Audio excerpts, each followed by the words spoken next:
إن الله وملائكته يصلون على النبي يا أيها الذين آمنوا صلوا عليه وسلموا تسليما اللهم صل على سيدنا مولانا محمد وعلى آل سيدنا ومولانا محمد كما تحب وترضى بأن تصلي عليه صلاة وسلام عليك يا رسول الله سبحان ربك رب العزة عما يصفون وسلام علی المرسلین والحمد للہ رب العالمین۔ اس میں تھوڑا سا آواز بڑھاؤ، اس میں آواز بڑھاؤ تھوڑا۔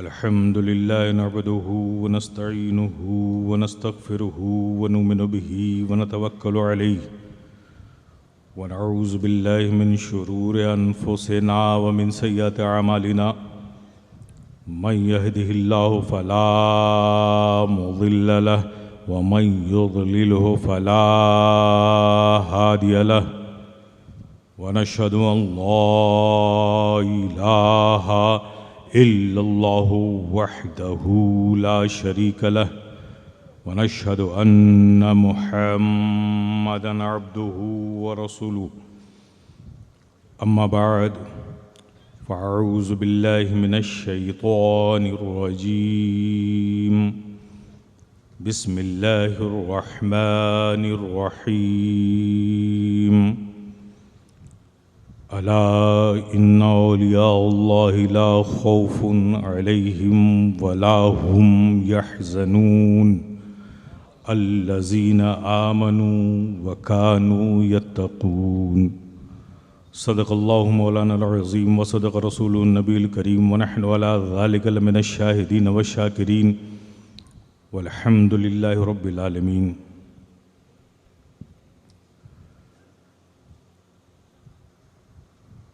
اسٹیج پر رونق افروز علماء ذوی الاحترام اور دور و نزدیک سے آئے ہوئے پیارے پیارے سنی مسلمان، آئیے سب سے پہلے پورے حضور قلب کے ساتھ اپنے قلب کو عشق و محبت سے سرشار کر کے مدینے کی پربہار گلیوں کا تصور کر کے گنبد خضرا کے حسین تصورات میں کھو کر تاجدار مدینہ راحت قلب و سینہ صلی اللہ تعالی علیہ وسلم کے حضور محبت سے جھوم جھوم کر باواز بلند پوری دیانتداری کے ساتھ درود پاک پڑھ لیں۔ اللہم صلی علی محمد وعلی آل سیدنا مولانا محمد کما تحب وترضى بأن تصلی علیہ صلاۃ و سلام علیک یا رسول اللہ، صلاۃ و سلام علیک یا حبیب اللہ۔ ایک بار اور باواز بلند ذرا جی لگا کے درود پاک پڑھیں۔ اللہم صلی علی سیدنا و مولانا محمد وعلی آل سیدنا و مولانا محمد کما تحب و ترضى بأن تصلی علیہ صلاۃ و سلام علیک یا رسول اللہ۔ ایک بار اس تصور کے ساتھ میرے پیارے درود پاک پڑھیں گے آپ۔ جب صالحین کا ذکر ہوتا ہے، حدیث قدسی ہے، تو اللہ کی رحمت کا نزول ہوتا ہے۔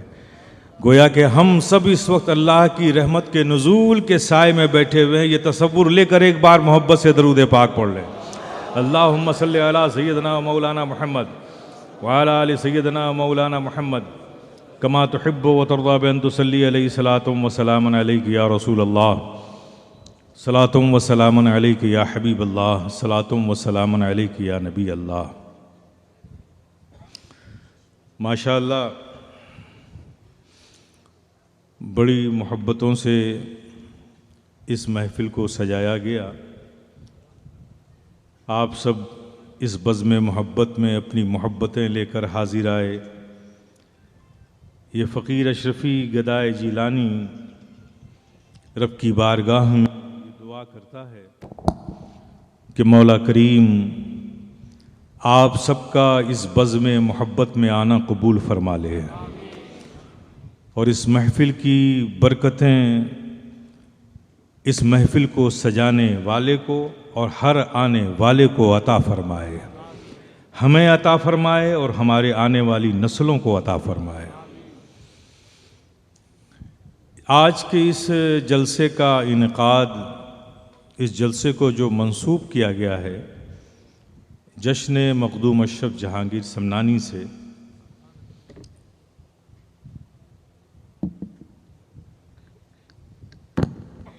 ٹھیک ہے، یقین جانیں کہ ہم سب کی مشترکہ خوش نصیبی ہے کہ ایک ایسے کی یاد منانے کے لیے ہم یہاں حاضر آئے ہیں جو غوث العالم بھی ہے، محبوب یزدانی بھی ہے۔ لیکن حضرات، میرا کچھ موڈ آج کچھ الگ ہو رہا ہے۔ جب اولیاء کرام کا ذکر ہوتا ہے تو اکثر و بیشتر خطاب ان کی کرامتوں کے حوالے سے ہوتے ہیں۔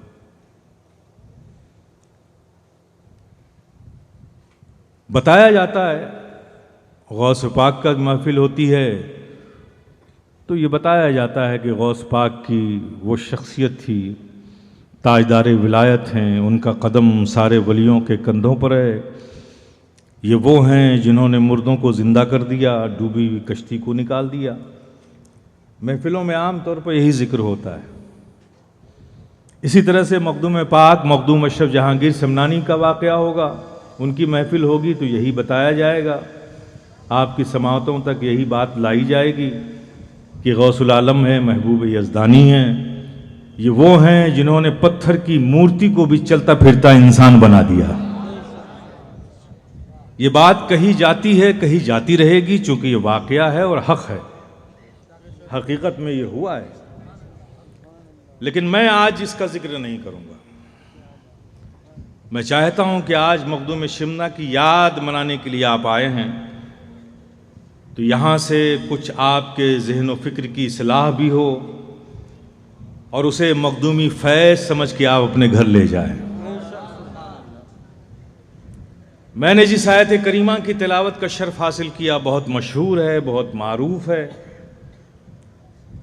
اکثر علماء اس پر خطاب کرتے ہیں، آپ سنتے ہی رہتے ہیں، لیکن آج میں تھوڑا ہٹ کر اس آیت پر گفتگو کروں گا۔ الا ان اولیاء اللہ لا خوف علیہم ولا هم یحزنون، الا بی کانشیس، بی الرٹ، خبردار، ہوشیار۔ مولا ہمیں خبردار کر رہا ہے، ہوشیار کر رہا ہے، الرٹ کر رہا ہے۔ بات کیا ہے؟ بات یہ ہے کہ دیز آر مائی فرینڈس، یہ میرے دوست ہیں۔ یہ اپنے دوستوں کا ذکر کر رہا ہے۔ الا ان اولیاء اللہ لا خوف علیہم ولا هم یحزنون، اللہ فرماتا ہوشیار، خبردار، یہ میرے دوست ہیں۔ آگے کیا فرما رہا ہے؟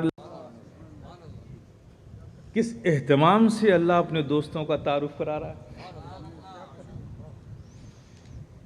اور پھر فرما کیا رہا ہے؟ انہیں کوئی خوف نہیں، کوئی غم نہیں۔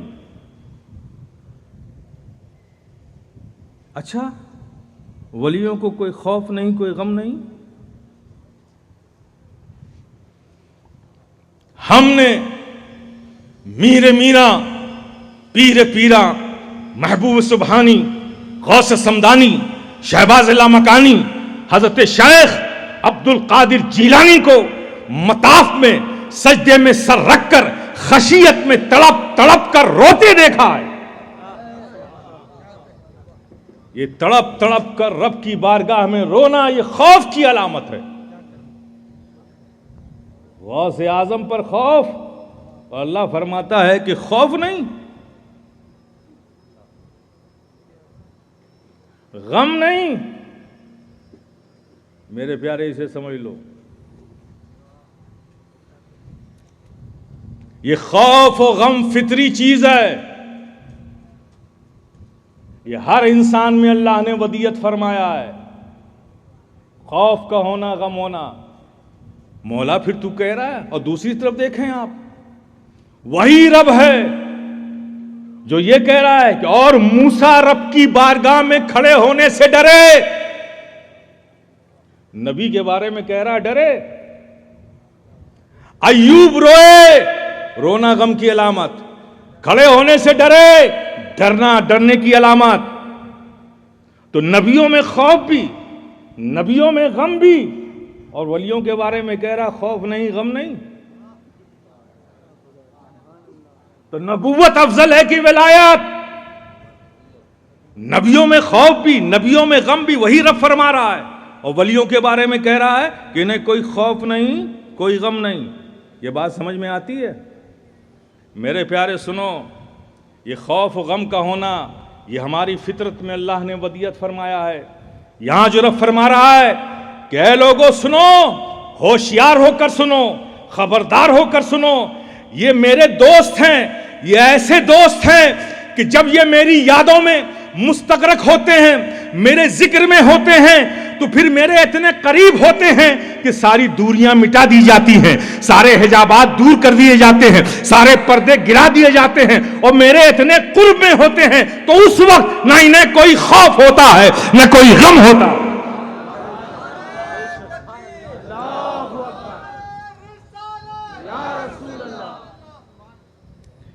ایسے ہوتے ہیں ولی جن کا تعارف اتنے اہتمام سے کرایا جا رہا ہے، ظاہر ہے کہ وہ بڑے اہم ہیں، وہ بھی اہم ہیں، اور ان کا کام بھی بڑا اہم ہوگا۔ ایک ولی کی ضرورت، کتنے اہم ہیں یہ لوگ میرے پیارے، اور ان کا مقام کیا ہے، ان کی اہمیت کیا ہے؟ ان کی اہمیت یہ ہے کہ جب تک روئے زمین پر اللہ کا ایک بھی ولی بندہ ہے، قیامت نہیں آئے گی۔ اور ان کی ضرورت اتنی ہے میرے پیارے کہ جب تک روئے زمین پر ایک انسان بھی زندہ ہے، ولیوں کی ضرورت باقی ہے۔ یہ بڑے اہم لوگ ہیں۔ تو میرے پیارے، جن کا تعارف اللہ پاک اتنے اہتمام سے کرا رہا ہے، تو بڑے اہم لوگ ہیں، تو ان کا کام بھی بڑا اہم ہوگا نا۔ ان کو روئے زمین پر بڑے اہم کام کے لیے رکھا ہوگا نا، ان کا ورک بھی بڑا اہم ہوگا نا، ان کا رول بھی بڑا اہم ہوگا نا۔ میرے پیارے، ہم تو یہی سمجھتے ہیں کہ اولیاء کرام کا کام کیا ہے؟ ان کی بارگاہوں میں جایا جائے، اپنی پریشانیوں کو پیش کیا جائے، رویا جائے، اپنے غم کا دکھ کا اظہار کیا جائے، ان سے دعا کی جائے، بے اولاد اولاد کی تمنا رکھے، پریشان حال پریشانیوں سے نجات پانے کی دعا کرے۔ ان بارگاہوں میں جا کر ہم یہ مانگتے ہیں۔ میرے پیارے، ان ولیوں کا صرف یہ کام نہیں ہے، اللہ نے صرف اس کام کے لیے نہیں رکھا ہے، یہ ان کا آپشنل ورک ہے، مین ورک نہیں ہے۔ ہم ان اولیاء کرام کی بارگاہوں میں جاتے ہیں، روتے ہیں، بلکتے ہیں، گڑ گڑاتے ہیں، یہ سب دیالو ہے، دیاوان ہیں، سافٹ ہارٹڈ ہیں، ہمارا رونا بلکنا دیکھتے ہیں، ان کو ہماری حالت پہ رحم آ جاتا ہے، یہ اپنی تربتوں میں رب کی بارگاہ میں ہاتھ اٹھا دیتے ہیں۔ جب یہ ہمارے لیے ہاتھ اٹھاتے ہیں، اللہ ان کی محبوبیت کے صدقے ان کی دعا کو قبول کر لیتا ہے، ہمارا کام ہو جاتا ہے۔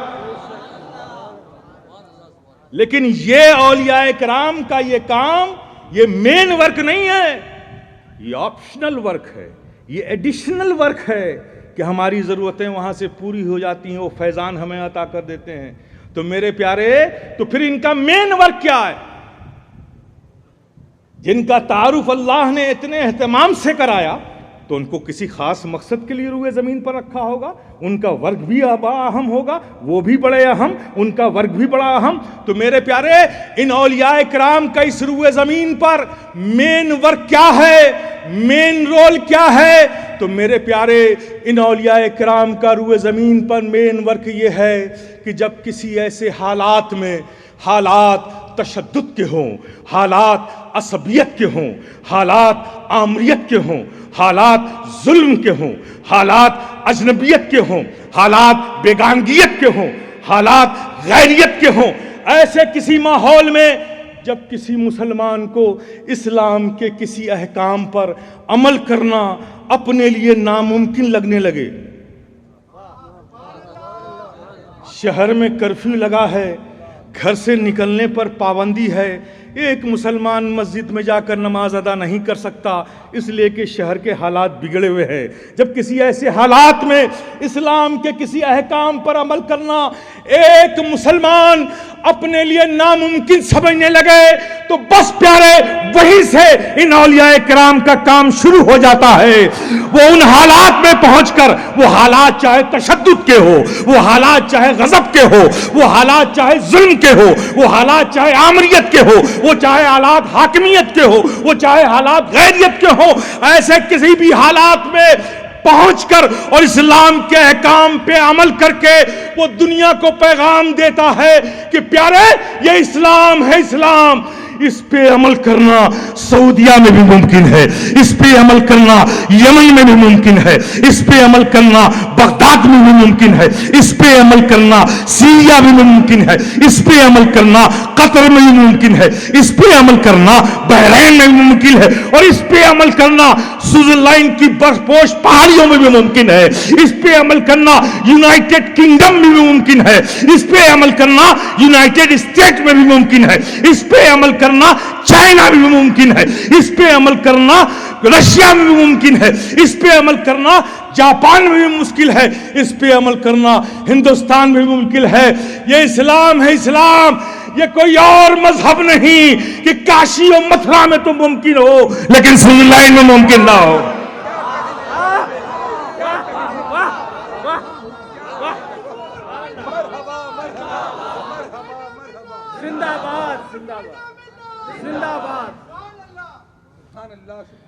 یہ اولیاء کرام کا مین رول ہے۔ جب پوچھو نا مخدوم سمنا سے، پوچھو نا میرے پیارے، سلطنت تھی، بادشاہت تھی، خوشحال سلطنت تھی، کسی چیز کی کمی نہیں تھی، رعایا خوش، بلکہ تاریخ بتاتی ہے کہ مخدوم سمنا جب سلطان تھے، بادشاہ تھے سمنان کے، تو دوسری کنٹریز سے لوگ مائیگریٹ کر کے سمنان میں آ کے آباد ہو رہے تھے۔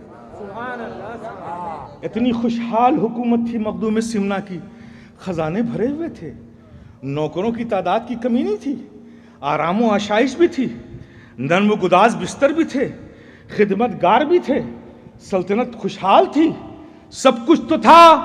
پوچھو نا مخدوم سمنا سے، اے مخدوم سمنا، آخر وہ کیا چیز تھی جو باوقار سلطنت میں بھی نہ ملی، جو اس کے خزانوں میں نہ ملی، اس آرام دہ بستر پہ بھی نہ ملی، خدمتگاروں کے ہجوم میں بھی نہ ملی، سلطنت کے امور میں بھی نہ ملی؟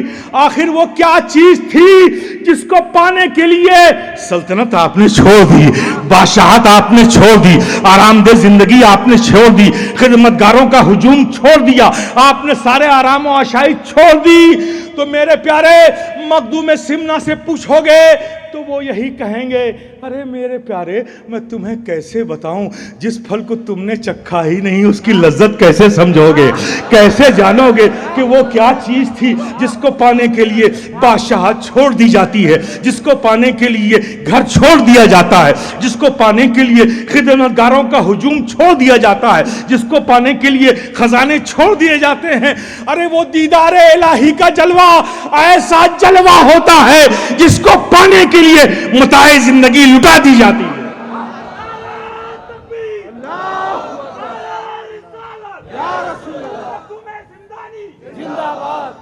حضور صاحب سجادہ زندہ باد، صاحب سجادہ زندہ باد، صاحب سجادہ زندہ باد۔ میرے پیارے، یہ اولیاء کرام ہیں، یہ اولیاء کرام ہیں، ان کی ضرورت بھی بڑی ہے، ان کا کام بھی بڑا ہے۔ ذرا دیکھو نا، سننے میں بڑا آسان لگتا ہے، کہنے میں بھی ہم کہہ جاتے ہیں، کوئی مشکل نہیں ہوتی، لیکن میرے پیارے کرنے کے بارے میں سوچو۔ ایسا ہم آپ کو کرنا پڑے؟ مخدوم سمنا ہے، آپ کی پیدائش ہوتی ہے، پہلے تو آپ کی پیدائش ہی نہیں ہو رہی تھی. آپ کی والدہ شیخ احمد یسوی رحمۃ اللہ تعالی علیہ کی صاحبزادی تھیں، وہی بہت بڑے بزرگ تھے. آپ کی والدہ جب اولاد نہیں ہوئی تو انہوں نے رب کی بارگاہ میں دعا کی اور شیخ احمد یسوی کو اپنی دعا میں وسیلہ بنایا. سجدے میں سر رکھ کر دعا کر رہی ہیں. سوتے سوتے سجدے میں سر رکھتے رکھتے ان پر غفلت آ گئی. خواب میں دیکھا کہ شیخ احمد یسوی تشریف لائے. کہا بیٹی مت گھبراؤ، اللہ پاک تمہیں ایک اشرف عطا کرے گا، لیکن یاد رکھنا اشرف ملے گا لیکن دین کی راہ کے حوالے کرنا پڑے گا. آپ تصور کیجئے مخدوم پیمنا کو حضرت سلطان ابراہیم جو آپ کے والد گرامی تھے علیہ رحمہ، ان کے وصال کے بعد تخت پہ بٹھا دیا گیا، لیکن جو آیا ہی ہو راہ مولا میں رضائے مولا کے لیے زندگی گزارنے کے لیے، اس کو سلطنت میں کیا طبیعت لگے گی؟ مخدوم سمنا نے کہا والدہ میری طبیعت اس امور میں، ان حکومت کے کاموں میں نہیں لگتی ہے. ایسا لگتا ہے جیسے مجھے منادی ندا دے رہا، آواز دے رہا ہے، مجھے کہیں جانا ہے، سفر کرنا ہے، راہ مولا میں رضائے مولا کے لیے مجھے جانا ہے. والدہ اشکبار ہو گئیں. کہا بیٹا یہ بات تو تیرے پیدا ہونے سے پہلے مجھے معلوم تھی، میں خاموش رہی. آج تو نے کہا ہے تو میرے پاس اب انکار کی کوئی گنجائش نہیں، لیکن تم نے یہ 7-8 سال جو سلطنت کی ہے، تم نے حکومت کی ہے، تو میں چاہتی ہوں کہ اچانک جو زندگی تمہاری مسافرت کی ہے، مسافر بن کے جا رہے ہو، تو کچھ گھوڑ سوار لیتے جاؤ، کچھ خدمت گار بھی لیتے جاؤ. والدہ کی اس خواہش کو آپ نے ٹھکرایا نہیں. ماں ماں ہوتی ہے، ان کی دلجوئی کے لیے مخدوم پاک نے کہا ٹھیک ہے. لیکن ایک منزل جانے کے بعد آپ نے فرمایا کہ میرا مددگار اس راہ میں نہ یہ گھوڑے ہیں نہ خدمت گار ہے، میں تو رضائے الہی کے لیے راہ مولا میں نکلا ہوں. میرا مددگار تو میرا رب العالمین ہے، مجھے صرف اس کا ساتھ چاہیے. میرے پیارے آپ سوچو، تصور کرو سمنان کہاں ہے؟ سمنان سے سفر کرتے ہوئے افغانستان، افغانستان سے سفر کرتے ہوئے پاکستان، اچ شریف تشریف لاتے ہیں. اور آنے کا بھی انداز کیا ہے؟ غور کرو میرے پیارے، آنے کا بھی انداز کیا ہے؟ آ رہے ہیں حضرت خضر راستے میں ساتھ ساتھ آتے ہیں. اشرف آپ نے قیام کیا، قیام آپ کا لمبا ہو گیا. آپ کو خبر ہے کہ جہاں جانا ہے، جس کی ارادت قبول کرنی ہے، وہ پیر آپ کا بے چینی کے ساتھ انتظار کر رہا ہے. پیر کی بے چینی کی خبر ملی، مخدوم پاک نے زیادہ سفر باندھا اور سفر شروع کر دیا. اس طرح سے آپ اچ شریف پہنچتے ہیں. کہاں پہنچتے ہیں؟ اچ شریف پہنچتے ہیں. وہاں حضرت جلال الدین جہانیہ جہاں گشت، ان سے ملاقات ہوتی ہے. ان سے ملاقات ہوتی ہے، ان کو مہمان بناتے ہیں. مخدوم پاک کو ایک حجرہ دیتے ہیں. میں نے اس کی زیارت کی ہے، آج بھی وہ حجرہ موجود ہے اس شریف میں. ایک حجرہ، چھوٹا سا حجرہ، اس میں قیام کے لیے دیتے ہیں. ٹھیک ہے آپ یہاں قیام فرمائیے. صبح ہوئی، مخدوم پاک سے ملاقات کرنے کے لیے حضرت جلال الدین جہانیہ جہاں گشت تشریف لائے. اور جلال الدین جہانیہ جہاں گشت حضرت نصر الدین چراغ دہلوی علیہ رحمہ کے مرید و خلیفہ ہیں. سالوں تک آپ کے وضو کا گرم پانی کر کے حضرت نصر الدین روشن چراغ کو دیتے رہے، خدمت کرتے رہے. ان خدمتوں کا اجر کیا ملا؟ جب آپ کے پیر و مرشد کا وصال ہو گیا حضرت نصر الدین روشن چراغ کا، تو ظاہر ہے کہ دیار اجڑ گیا تو دل کہاں لگے گا؟ پیر کا بیٹھنا، وہ مقام، وہ جگہ، ہر بات دیکھنا، دل کو صدمہ لگنا. تو آپ نے کہا نہیں، مجھے یہاں سے سفر کرنا ہے. اب سفر کہاں کرنا ہے یہ بھی نہیں معلوم. تو ایک دیوار تھی اور دیوار کے اوپر ایک سانپ بیٹھا ہوا تھا. حضرت نصیرالدین روشن چراغ اس دیوار تک پہنچے، دیکھا اس پہ سانپ بیٹھا ہوا، دیوار پہ چڑھ گئے اور چڑھنے کے بعد سانپ کی گردن پکڑی، کہا مجھے تو نہیں معلوم ہے کہ کہاں جانا، تو لے چل مجھے جہاں جانا ہے۔ وہ اس شریف میں آپ کی مزار پاک پہ پاس قدموں میں وہ دیوار بھی ہے، اور وہ سانپ جو تھا نا وہ اب مٹی کا ایک پتلا سا بنا ہوا ہے، اس کو بھی میں نے دیکھا۔ وہ جلال الدین جہانیاں جہاں گشت مہمان بنایا، صبح ملاقات کا وقت ہوا، آئے ملاقات کی، فرمایا اشرف تمہاری بلندی کی وسعت کیا ہے، تمہاری وسعت کیا ہے؟ مخدوم پاک خاموش ہوئے، چونکہ مشائخ میں تھے، بزرگ تھے، حضرت جلال الدین جہانیاں جہاں گشت، بادب ہو کر خاموش رہے۔ پھر ابھی کچھ یہ سوال کو کچھ ہی سیکنڈ گزرا تھا کہ آپ کا جسم پھیلنے لگا، اتنا پھیلا کہ آپ کے جسم کے حصے جو ہیں کھڑکیوں سے باہر جانے لگے۔ پھر حضرت جلال الدین جہانیاں جہاں گشت نے فرمایا اشرف میں نے دیکھ لیا تمہاری وسعت کیا ہے، جسم سمٹ گیا، آپ پوچھا تمہاری انکساری کیا ہے، تمہاری انکساری کیا ہے؟ تو پھر یہ ہوا کہ مخدوم سمنا اتنا سمٹتے گئے کہ ایک تنکے کی طرح زمین پہ نظر آنے لگے۔ کہا اشرف میں یہی دیکھنا چاہتا تھا کہ کیا وجہ ہے کہ روئے زمین پر آج کوئی ولی ایسا نہیں ہے جو اس بات کی دعا رب کی بارگاہ میں نہیں کر رہا ہے کہ مولا اس اشرف کو میری ارادت میں داخل کر دے، مولا اس اشرف کو میری ارادت میں داخل کر دے۔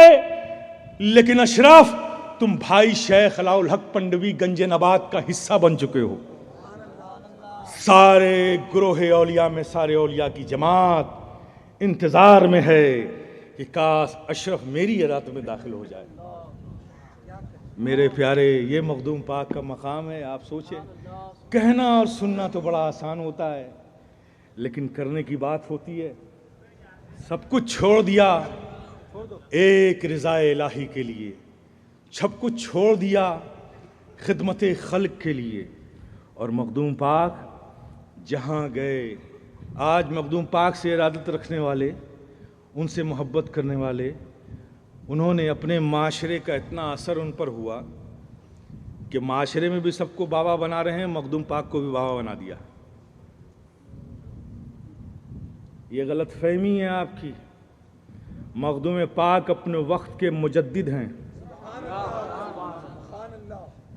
اور تحدیث نعمت کے طور پر بطور فخر و مباحات یہ فقیر اشرفی گدائے جیلانی کہتا ہے کہ سرکار سیدنا غوث اعظم نے ارشاد فرمایا تھا کہ اللہ کے ملک میرے حکم کے ماتحت ہیں اور ان پہ ہر حالت میں میرا حکم چلتا ہے، اور آگے یہ بھی فرمایا تھا کہ سالوں میں کوئی سال ایسا نہیں، مہینوں میں کوئی ایسا مہینہ نہیں، وقت میں کوئی ایسا وقت نہیں جو میری بارگاہ میں حاضری دیے بغیر آگے گزر جاتا ہو۔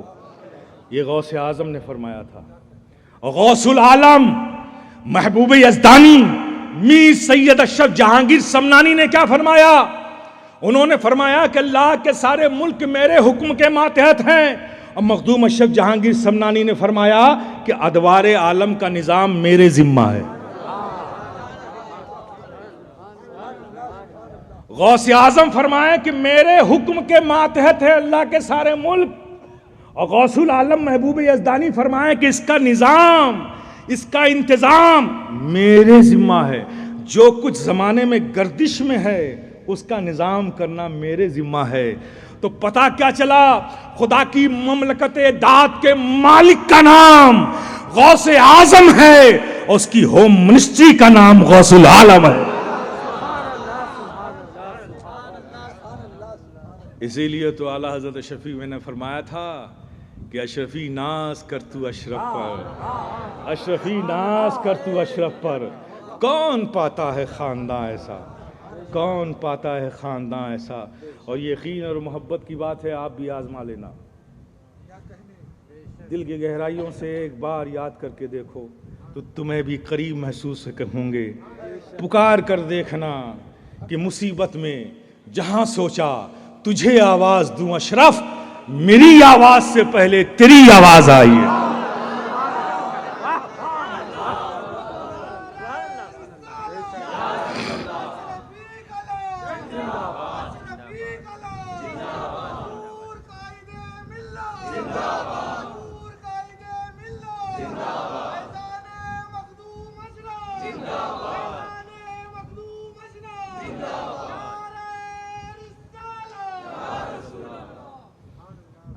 شیخ علاء الحق پنڈوی گنج نبات کی بارگاہ میں حاضر رہے. آپ سوچئے سلطان تھے, بادشاہ تھے, کیا کیا منعمات دسترخوان پہ لگتے ہوں گے. اور آپ بنگال کی سرزمین پر پیدل چل کر آئے اور وہاں کیا کھا رہے ہیں؟ رات کے بچے ہوئے چاول کو پانی میں بھگو کر, اسے پن بھتا کہتے ہیں بنگال میں, اس میں نمک ڈال کر صبح ناشتہ فرما رہے ہیں. لیکن شیخ کی خدمت میں کوئی کمی نہیں آ رہی ہے. ایسے لوگ محبوب یزدانی بنتے ہیں. اس دل کے, اس طبیعت کے لوگ بارگاہ یزدی میں محبوبیت کا مقام حاصل کرتے ہیں. ایسے نہیں بنتے میرے پیارے, ایسے نہیں بنتے. آج بڑا شوق ہے لوگوں کو. میں آپ کی اصلاح کرنا چاہتا ہوں. میرا مزاج کسی پہ تبصرہ اور طنز و کمنٹس کرنے کا نہیں ہے, میں تنقید کرنے کا عادی نہیں ہوں. لیکن ایک خانقاہ کے حوالے سے اور مسلک کے حوالے سے ہماری ذمہ داری ہے کہ آپ کی اصلاح ضرور کروں. میرے پیارے, آج ایک شوق سا ہو گیا ہے کہ ہر مرید اپنے پیر کو ولی بنانا چاہتا ہے. اور ولایت ولی بنانے کا سب سے آسان طریقہ کیا نکالا؟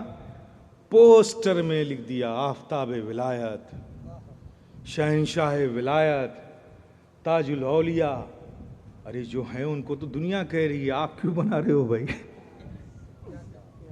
ہے نا, یہ ایک شوق چلا ہوا. نہیں میرے پیارے, آپ غلط ٹریک پہ جا رہے ہو. اللہ کا دوست,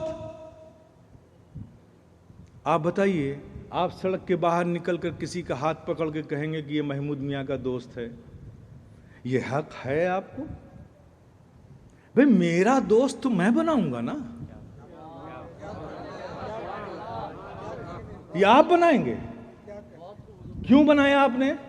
حضرت میں جانتا ہوں, اس لیے میں نے دوست کہہ دیا کہ آپ کو ایسا شخص پسند ہے جو صالح ہو, نیک ہو, متقی ہو. یہ سب آپ کو پسند ہے, اس میں یہ تھا, اس لیے میں نے دوست بنا دیا. تب بھی میں یہ کہوں گا ارے بھائی ٹھیک ہے, یہ میری پسند ضرور ہے, لیکن دوست بنانا یہ ایک الگ اختیار ہے. میں جسے چاہوں گا دوست بناؤں گا, تو میرا دوست میں بناؤں گا نا. تو میرے پیارے رک کر سوچو, اللہ کا دوست آپ بنائیں گے کہ رب بنائے گا؟ تو یہ آپ کیوں کر رہے ہیں؟ یہ اچھل کود آپ کیوں کر رہے ہیں بھائی؟ اور یاد رکھو, کوئی محدث ہو, کوئی مفسر ہو, کوئی فقیہ ہو, کوئی عامل ہو, عبادت گزار ہو, متقی ہو, تہجد گزار ہو, اشراق کو چاشت پڑھتا ہو, سب کچھ کرتا ہو, لیکن ضروری نہیں کہ وہ ولی ہوگا.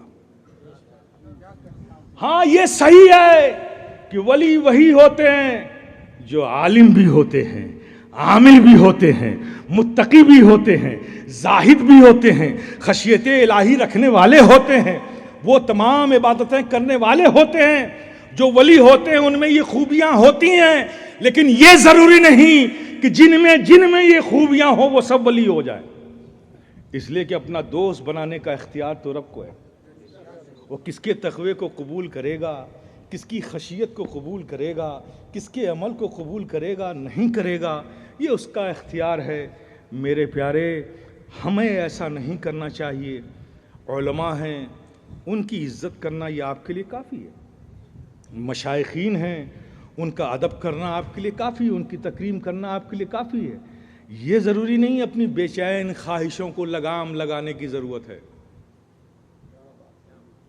یہ بے چین تمناؤں کو اپنے اندر سے باہر مت نکلنے دیجئے، ورنہ آپ ہر اجنبی کو انجانے کو ولی کہہ دیں گے تو غوث اعظم بھی ولی ہیں، ان کا ڈگنیشن، ان کا پوسٹ غوث اعظم کا ہے، لیکن ہیں تو ولی۔ تو آپ ایسے اجنبی کو غوث اعظم کے بغل میں کھڑا کر رہے ہیں، خواجہ خواجگاں کے بغل میں کھڑا کر رہے ہیں، مخدوم سمنا کے بغل میں کھڑا کر رہے ہیں۔ ان کا کیا مقام اور اس اجنبی کی حقیقت ہی نہیں معلوم آپ کو۔ ضرورت نہیں ہے پیر بنانے کے لیے، یہ ضرورت نہیں ہے کہ وہ ولی ہو۔ ہاں پیر بنانے کے لیے ضرورت ہے تو اس بات کی ہے کہ وہ شریعت کو جاننے والا ہو، اتنا ضرور ہو کہ وہ اپنا بھی عقیدہ بچا لے اور آپ کو بھی بچا لے، آپ کو بھی بچا لے، یہ ضروری ہے۔ لوگ کہہ دیتے ہیں، یہ عام رواج ہے، بچو ان چیزوں سے، ان فتنوں سے۔ تاریخ گواہ ہے کہ ہر دور میں اسلام میں کوئی نہ کوئی فتنہ رہا ہے۔ فتنہ رہا، کبھی خارجیت کا فتنہ رہا، فتنہ کبھی وہابیت کا، رافضیت کا، اور میں کہتا ہوں آج کے دور کا ہم میں سب سے بڑا فتنہ بابائیت کا فتنہ ہے۔ یہ عجیب اصطلاح نکالی ہے لوگوں نے کہ طریقت الگ چیز ہے، شریعت الگ چیز ہے۔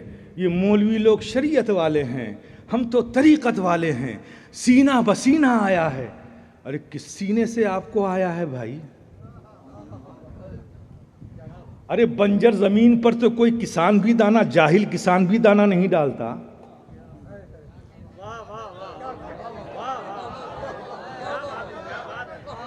تیرے دل میں دنیا ہے، لالچ ہے، حرص ہے، دنیا داری ہے، ایسی بنجر زمین پہ معرفت کی بوندیں پڑیں گی؟ میرے پیارے اس چلن کو بند کرو۔ پیر ہونے کے لیے ضروری نہیں ہے ہاں شریعت کا جانکار ہو، اس لیے کہ پیر کی ضرورت ہدایت کی ہے۔ کس کی ہے؟ تاکہ آپ کو اس سے ہدایت ملے، اور ہدایت کا اصولی طور پہ دو معنی ہے۔ جب آپ پڑھیں گے، شیخ تہذیب وغیرہ پڑھے ہوئے ہیں لوگ، بتائیں گے آپ کو ہدایت کے دو ہیں۔ آیات الطریق، ایک معنی یہ یعنی منزل کا پتہ بتانا، یہ بھی ہدایت ہے۔ اے ایصال المطلوب، مطلوب تک پہنچانا، یہ بھی ہدایت ہے۔ آیات الطریق، منزل کا پتہ بتانا، اے ایصال المطلوب، منزل تک پہنچانا، دو باتیں ہو گئیں۔ ایک منزل کا پتہ بتانا، ایک منزل تک پہنچانا۔ تو مجھے بتاؤ اگر منزل کا پتہ ہی نہیں معلوم ہوگا تو جاؤ گے کس سمت میں؟ تو میرے پیارے یہ مدرسے، یہ دین کے علوم منزل کا پتہ بتاتے ہیں، اور یہ خانقاہیں منزل تک پہنچاتی ہیں۔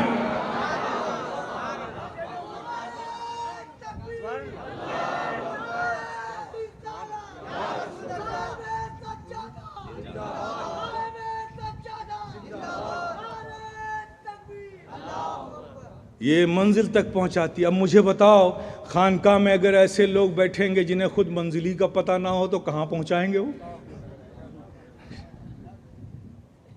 منزل تک پہنچانے کے لیے ضروری ہے کہ منزل کو جانا جائے کہ ہماری منزل کیا ہے، ہمیں جانا کہاں ہے۔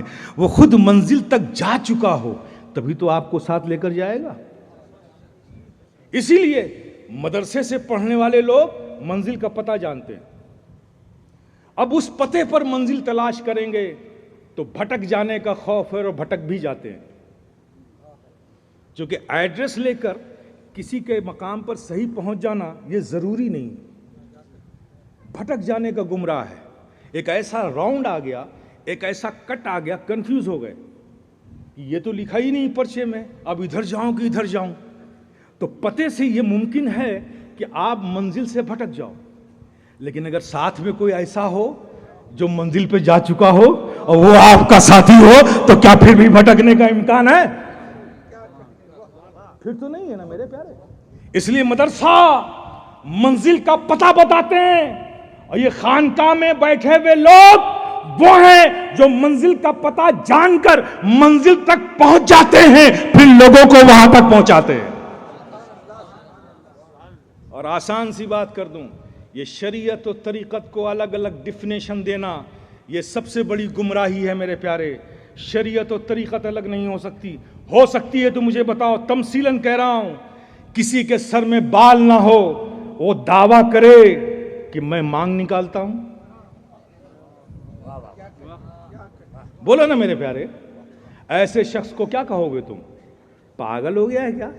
تیرے سر میں بال نہیں، تو کہتا مانگ نکالتا ہوں؟ مانو گے اس کی بات؟ میرے پیارے اسی طرح سے تمثیلاً کہہ رہا ہوں، شریعت کو بال سمجھو اور طریقت کو اس کی مانگ سمجھو۔ اگر بال ہی نہیں ہوگا تو مانگ کہاں سے نکلے گی؟ تو میرے پیارے یہ اولیاء کرام بڑی مجاہدے، ریاضتیں، خشیتیں رب کی رکھ کے اپنے سینوں میں جب اپنی زندگی کو قربان کرتے ہیں، راہ مولا میں رضائے مولا کے لیے نکلتے ہیں، مشقتیں اٹھاتے ہیں، اللہ پاک انہیں قبول کرتا ہے تو اپنا محبوب بنا لیتا ہے، محبوب بنا لیتا ہے۔ میرے پیارے بحمدہ تعالی ہم سب مخدوم سمنا کے، مخدوم اشرف جہانگیر سمنانی کے غلام ہیں۔ ہمارے آقا اشرف جہانگیر سمنانی کو مقام غوثیت عطا ہوئی۔ لطائف اشرفی میں حضرت نظام یمنی نے ارشاد فرمایا کہ ہمارے شیخ کو جب غوثیت عطا فرمائی، مقام غوثیت عطا کیا اللہ نے، تو ہمیں اس روز معلوم ہوا کہ میں جب خدمت کرنے جاتا تھا تو میرے پیارے خدمت کرتے تھے، پنڈلیاں دباتے تھے، پنجے دباتے تھے، مخدوم پاک کے حضرت نظام یمنی روز دباتے تھے۔ اس دن جب گئے دبانے کے لیے تو آپ کی مٹھیاں بند ہو گئیں، آپ کی ہڈیاں مخدوم پاک کی ان کے ہاتھوں میں نہیں آئیں۔ تو پتہ چلا کہ غوثیت کے مقام پر جب اللہ پاک کسی کو فائز کرتا ہے تو اس کا جسم لطیف ہو جاتا ہے، وہ دیواروں کے پار ہو جائے گا، دیوار اس کو حائل نہیں ہوگی۔ آپ اس کا ہاتھ پکڑیں گے، مٹھیاں بند ہو جائیں گی، ہاتھ نہیں آئے گا۔ یہ مقام غوثیت ہے۔ آج کل پوسٹر اشتہار میں تو ہم دیکھتے ہیں غوث زمانہ، قطب زمانہ، کیا کیا خطاب لوگ دیتے ہیں۔ خدا را اپنے حال پر اس جماعت پر رحم کیجئے، اس تسنن سے اپنے آپ کو بچائیے۔ وہ راستہ جو ہمارے علماء اکابرین نے، مشائخین نے ہمیں بتایا ہے، میرے پیارے فرائض و واجبات اور احکام کی پابندی کرو، آپس میں محبت رکھو، صلہ رحمی سے کام لو، بس یہی عمل تمہارے لیے کافی ہے۔ یہ عمل تمہیں کامیاب کر سکتا ہے، اس لیے کہ قرآن نے تمہاری جو پہچان بتائی ہے، دنیا کو جو تمہاری پہچان بتائی ہے، تم نے وہ پہچان ہی کھو دی۔ آج تم نے اپنا آئیڈینٹیفیکیشن کھو دیا ہے، اپنی شناخت کھو دی ہے۔ آج کا سب سے بڑا المیہ یہی ہے، سب سے بڑا حادثہ یہی ہے کہ آج مسلمانوں نے اپنی آئیڈینٹیفیکیشن کھو دی ہے، اپنی شناخت کھو دی ہے۔ قرآن نے دنیا سے متعارف کرایا تھا اپنے محبوب کی امت کو، تو یہ کہہ کر کہا تھا کہ یہ ہمارے محبوب کی امت، یہ مسلمان وہ ہے جو کفاروں کے لیے تو شدت رکھتی ہے لیکن آپس میں صلہ رحمی سے کام لیتی ہے، آپس میں صلہ رحمی سے کام لیتی ہے۔ لیکن معاشرہ گواہ ہے آج کہ ہم اس کا الٹا کر رہے ہیں۔ اپنوں میں شدت آ گئی، غیروں سے محبت ہو گئی، جو ہماری شناخت تھی وہ ہم نے کھو دی اس دنیا کے بازار میں۔ میرے پیارے لوٹو اپنے رب کی طرف، وہ بے نیاز مالک تمہیں آواز دے رہا ہے کہ اے میرے بندو آ جاؤ میری طرف۔ کس چیز نے تمہیں میری طرف آنے سے روک رکھا ہے؟ وہ بلا رہا ہے، اس کی کریمی بلا رہی ہے، اس کی رحیمی بلا رہی ہے، اس کی ستاری بلا رہی ہے، اس کا کرم بلا رہا ہے۔ میرے پیارے لوٹ آؤ اپنے رب کی طرف۔ زمانہ، تم زمانے کے پیچھے بھاگو گے تو پیچھے ہی رہو گے، اگر زمانے سے آگے چلنا چاہتے ہو تو اپنا رخ اپنے رب کی طرف کر لو، اس کے رضا کی طرف کر لو، اس کی شریعت کی طرف کر لو، اس کے احکامات کی طرف کر لو، نبی کے عطا شعار امتی بن جاؤ۔ یقین جانو پھر سے عظمتیں تمہارے قدم چومتی ہوئی نظر آئیں گی، رفتیں تمہاری دہلیز کی باندھی بنی کھڑی نظر آئیں گی، بلندیاں تمہارے چوکھٹ کے غلام نظر آئیں گے۔ میرے پیارے دین سے وفاداری کا عزم کرو اور دین سے وفاداری عملی طور پہ کرنے کی کوشش کرو۔ میرے پیارے ولی بن جاتے ہیں لیکن میرے پیارے دوسرا حصہ اس آیت کا ہے. بات تو بہت کچھ کہی جا سکتی ہے، لیکن مجھے اپنے موضوع پہ جو میں نے سوچا تھا اصلاحات کا وہ بھی کرنا ہے، اور جس سے عنوان سے یہ بزم ہے اس پر بھی کچھ بیچ میں ذکر کرتے جانا ہے. بڑا مشکل ہو رہا ہے دونوں کو میچ اپ کرنا میرے لیے، لیکن پھر میں بتاتا ہوں. اس آیت کریمہ کا ایک حصہ تھا وَلَا خَوْفٌ عَلَيْهِمْ وَلَا هُمْ يَحْزَنُونَ الَّذِينَ آمَنُوا وَكَانُوا يَتَّقُونَ. یہ بھی میں نے تلاوت کی تھی تو اس کی بھی تشریح کر دیتا ہوں. رب سے پوچھو مولا وہ جو تیرے بندے ہیں، دوست بندے ہیں، جنہیں کوئی خوف نہیں، کوئی غم نہیں، وہ کون ہیں؟ وہ کون ہیں؟ یہ اسلام ہے میرے پیارے. کچھ بھی آپ کی تمنا اور خواہشوں پہ نہیں چھوڑا ہے کہ جسے چاہیں جو بنا دیں. یہ اسلام ہے، مکمل دین ہے صبح قیامت تک کے لیے. سب کچھ بتا دیا گیا ہے. آپ پڑھتے نہیں یا پڑھ کر آپ اسے نظر انداز کرتے ہو، یہ آپ کا عمل ہے، لیکن انکمپلیٹ کچھ نہیں ہے، سب کچھ کمپلیٹ ہے. اور قرآن سے پوچھتے ہیں اے اللہ، اے قرآن تو ہمیں بتا دے کہ وہ جو تیرے دوست بندے ہیں وہ کون لوگ ہیں. تو قرآن کہتا ہوا نظر آئے گا الذین آمنوا وکانوا یتقون. یہ وہ لوگ ہیں جو ایمان لائے اور زندگی کے ہر لمحہ مجھ سے ڈرتے رہے. ایمان لائے اور زندگی کے ہر لمحہ ڈرتے رہے. یہ قرآن میں نہیں ہے کہ جو آسمان میں اڑتا ہوا نظر آ جائے وہ میرا دوست ہے. سمجھ گیا میرے پیارے؟ اصلاح کر لو.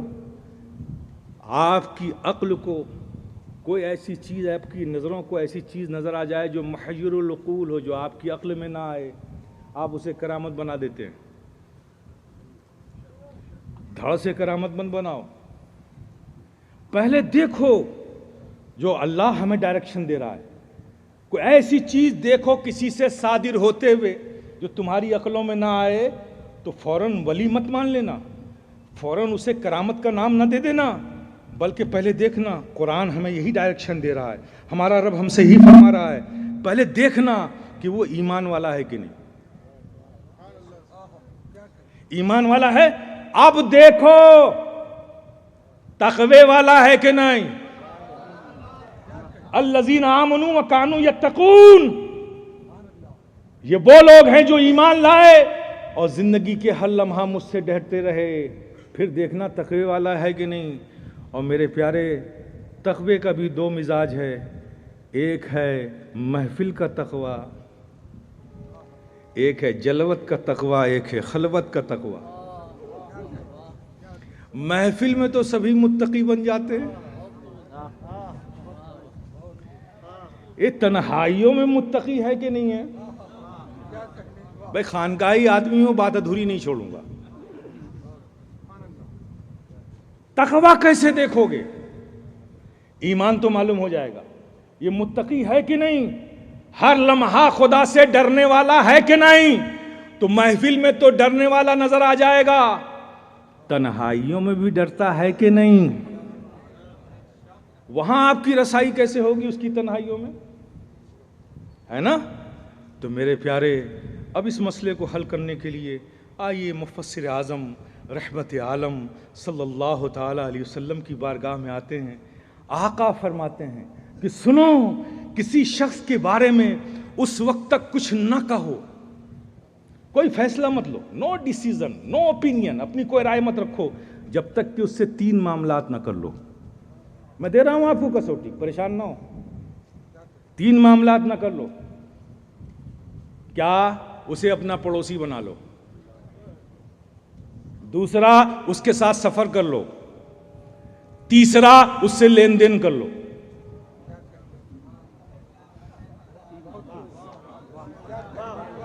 یہ میں نہیں کہہ رہا ہوں، آقا کہہ رہے ہیں. پڑوسی بنا لو، پتہ چل جائے گا اس کے گھر کے اندر کا ماحول کیا ہے. سفر کر لو، اس کی عادت کا پتہ چل جائے گا. لین دین کر لو، اس کی نیت کا پتہ چل جائے گا. اب کسی کو ولی کرنے سے پہلے یہ کسوٹی دیکھ لینا. پہلے یہ بڑے عظیم لوگ ہیں میرے پیارے. اللہ کے دوست، اللہ اکبر. آپ دیکھیں نا، کسی کے فرینڈ سرکل کو دیکھ کر اس پرسنالٹی کا اندازہ ہو جاتا ہے کہ پرسنالٹی کیسی ہے، کتنی لائل ہے، کتنی بلند ہے، کتنی عظیم ہے. ہم آپ جو بھی پڑھے لکھے لوگ ہیں کسی شخصیت کو جانچیں گے تو کیسے جانچیں گے؟ اس کے فرینڈ سرکل کو دیکھتے ہیں، اس کے دوستی کے دائرے میں کس طرح کے لوگ ہیں، اس کو دیکھ کر اندازہ ہو جائے گا یہ کس مزاج کا ہے. یہی ہے نا؟ تو میرے پیارے، جو اللہ کے دوست ہوں گے، دوست کس کے ہیں؟ اللہ کے. آپ تصور کیجئے کیسے ہوں گے میرے پیارے. ان کا دل کیا ہوگا، ان کے دل کی دھڑکنیں کیا ہوں گی، ان کی نیتیں کیا ہوں گی، ان کا خلوص کیا ہوگا، ان کی خشیت الہی کا مقام کیا ہوگا میرے پیارے. اس لیے میں آج کی اس محفل سے آپ کو یہ پیغام دینا چاہتا ہوں، یہ جو اولیاء اللہ ہیں، یہ اللہ کے دوست ہیں، ان کا ادب، ان کا احترام یقیناً کرنا چاہیے. مشائخین کا ادب کرنا چاہیے، علماء کا ادب کریں، اور احکام و فرائض واجبات پر عمل کریں. مخدوم سمنہ کی بارگاہ میں خراج عقیدت پیش کرنا، یہ تو ٹھیک ہے، آپ نے سن لیا، میں نے بتا دیا. کچھ سبیلیں ہو جائیں گی، کچھ لنگر ہو جائے گا، کچھ اور ہو جائے گا، کچھ اور ہو جائے گا، فاتحہ نیاز ہو جائے گا. میں سمجھتا ہوں یہ کافی نہیں ہے. محبت اور عقیدت کا یہ حق مکمل نہیں ہوتا صرف اتنا کر لینے سے. یہ لنگر، یہ سبیل، یہ محفلیں، جو کچھ بھی ہم کرتے ہیں، یہ اظہار محبت ہے. اور اولیاء کرام سے اپنی محبتوں کا اظہار کرنے پہ بھی اللہ پاک ثواب عطا فرماتا ہے، چونکہ ان کے دوستوں سے اظہار محبت کر رہے ہو. تو یہ ذریعہ ثواب تو حاصل کرنے کا ہیں، یہ سبیلیں، یہ لنگر، یہ محفلیں، یہ مجلسیں، لیکن یہ محبتوں اور عقیدتوں کا حق کی تکمیل نہیں کرتے.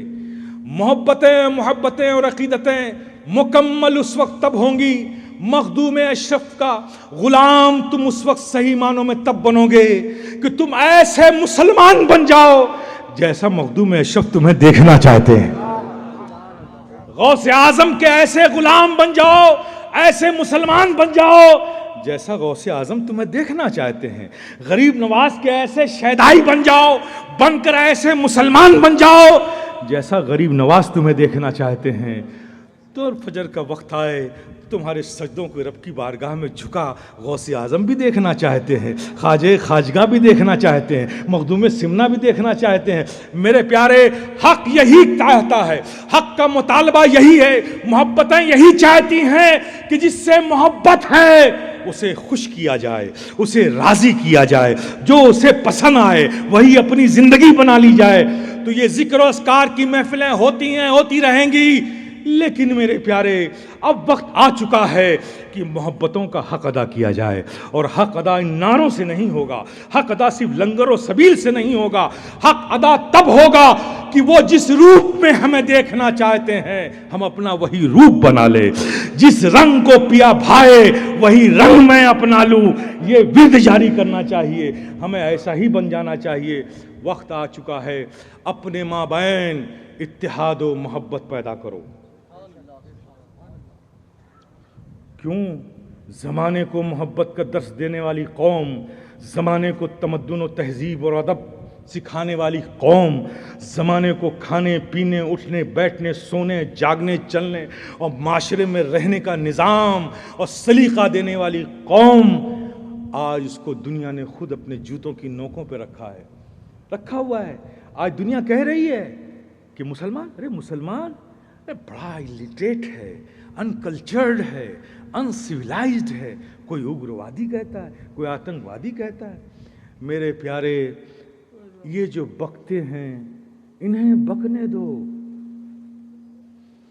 لیکن یہ جو کہتے ہیں انہیں کہنے کا موقع ہم دے رہے ہیں. یہ پوری دنیا میں ہماری امیج بنائی جا رہی ہے اور امیج بنانے کا چانس، موقع ہم دے رہے ہیں. وہ جو یہ چاہتے ہیں ہم یہی کرتے ہیں. ذرا سے کوئی ایشوز ہوا، نوجوانوں میں تم سے کہہ رہا ہوں، ذرا سے کوئی ایشوز ہوا ہم سڑکوں پہ نکل آتے ہیں.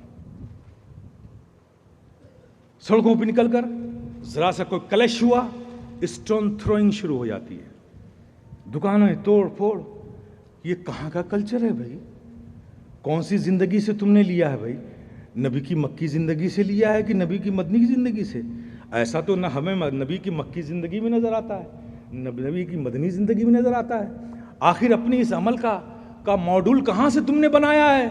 میرے پیارے، نبی کی زندگی تو ہمیں یہ بتاتی ہے کہ طائف کی گلیاں ہیں، طائف کے ان ظالموں نے اوباش لڑکوں کے ہاتھوں میں پتھر دے دیے، انہیں اکسایا کہ اس جانے والے پہ پتھر پھینکو۔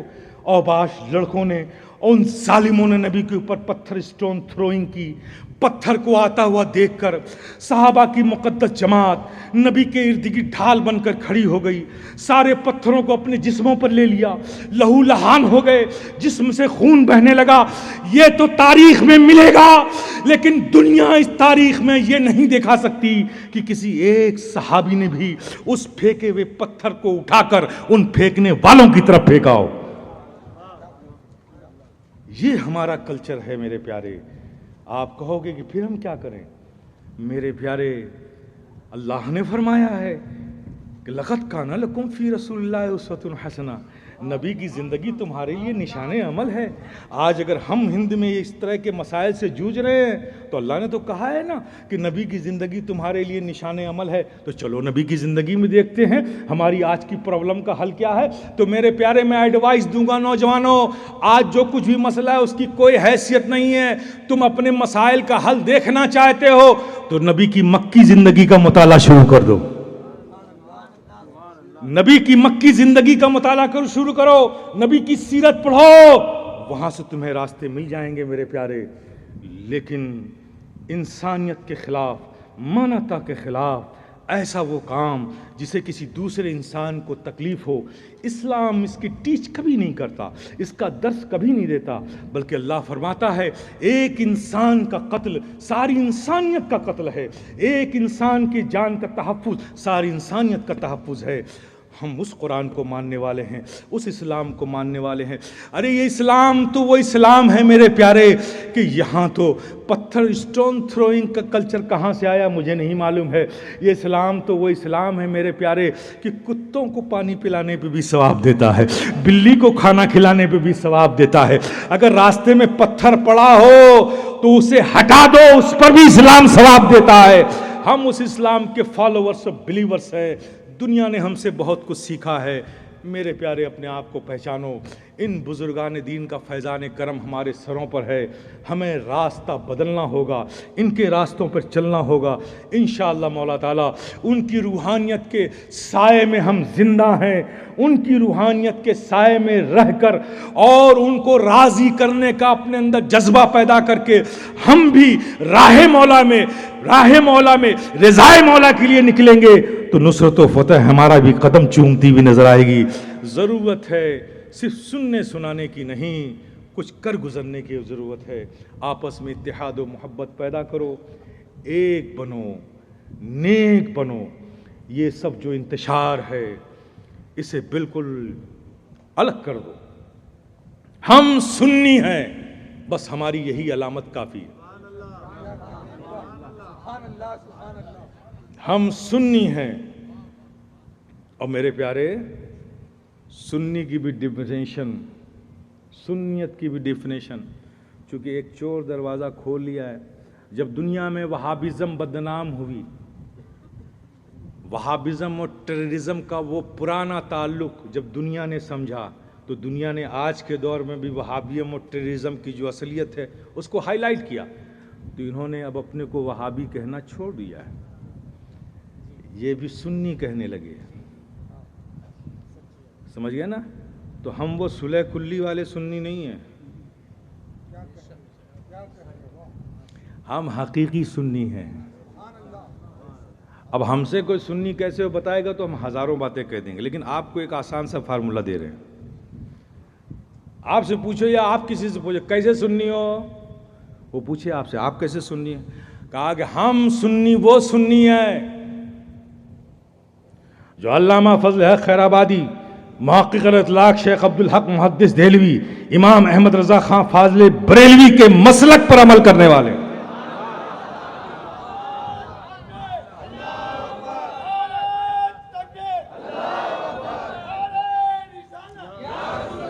اور مشائخین میں آل رسول ماہر حلوی علیہ رحمہ، ہم شبیہ غوث الثقلین اعلیٰ حضرت شفیع میاں مولانا عبد القادر بدایونی علیہ رحمہ، ان کے مشرب پر عمل کرنے والے ہم سنی ہیں۔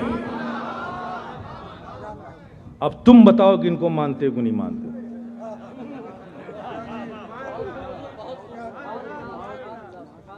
اگر ذہن پہ زور دے کر کے آپ کے بتائے ہوئے نام کو یاد کر کے وہ بتانا چاہے تو سمجھ لینا کہ ابھی نیا نیا اندر آیا ہے یہ۔ تو ہماری شناخت، ہماری پہچان سنیت کی ہے۔ ہم بزرگوں کے ماننے والے ہیں، غوث اعظم کے غلام ہیں، مخدوم سمنا کی بارگاہ کے جارو کش ہیں، محبوب الہی کی چوکھٹ پہ جبی سائی کرنے والے ہیں، خواجہ خواجگاں کی چوکھٹ سے بھیک مانگنے والے ہیں۔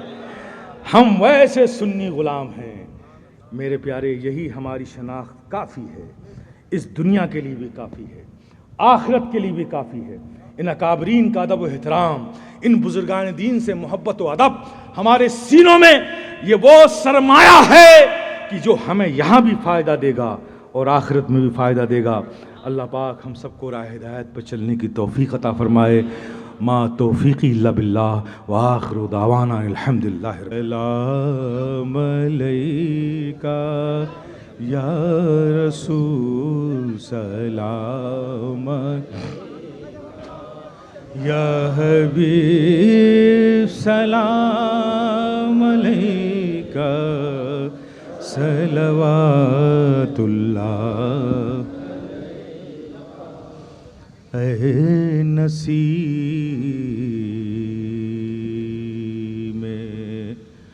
کوہ جانا،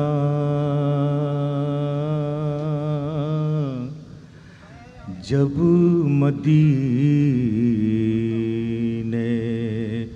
سے تو آنا، بوئے زلف شاہ لانا، دل پریشاں ہے سنگھانا، یا نبی سلام علیکہ، یا رسول سلام علیکہ، یا حبیب سلام علیکہ، صلوات اللہ۔ بخت گر بیدار ہوتا، تیرا مجھ پہ پیار ہوتا، خواب میں دیدار ہوتا، صدقے میں 100 بار ہوتا، یا نبی سلام علیکہ، یا رسول سلام علیکہ، یا حبیب سلام علیکہ، صلوات اللہ علیکہ۔ اشرفی شیدا تمہارا کر کے دنیا سے کنارہ، رکھتا ہے تم سے سہارا، لو خبر جلدی خدا را، یا نبی سلام علیکہ، یا رسول سلام علیکہ، یا حبیب السلام علیکہ صلوات اللہ علیکہ الصلاۃ والسلام علیکہ یا رسول اللہ الصلاۃ والسلام علیکہ یا حبیب اللہ الصلاۃ والسلام علیکہ یا نبی اللہ وعلى آلك وأصحابك يا رسول الله صلی اللہ تعالی علیہ وسلم۔ کریمہ کارسازہ بندہ نوازہ مالک و مولا بے نیازہ اپنے حبیب پاک کے صدقے، مولا کریم اپنے محبوبین کے صدقے، یا اللہ آج کے اس محفل کے ذکر خیر کے، صالحین کے ذکر کے صدقے مولا تو ہماری خطاؤں کو معاف فرما دے، ہمارے گناہوں کو معاف فرما دے، ہماری توبہ کو قبول کر لے، ہمارے والدین کی خطاؤں کو معاف فرما دے، ہمارے بیوی بچوں کی خطاؤں کو معاف فرما دے، ہمارے خیش و اقارب کی خطاؤں کو معاف فرما دے، ہمارے بھائی بہنوں کی خطاؤں کو معاف فرما دے، ہمارے علماء اور مشائخ کی خطاؤں کو معاف فرما دے، جمیع مومنین و مومنات کی خطاؤں کو معاف فرما۔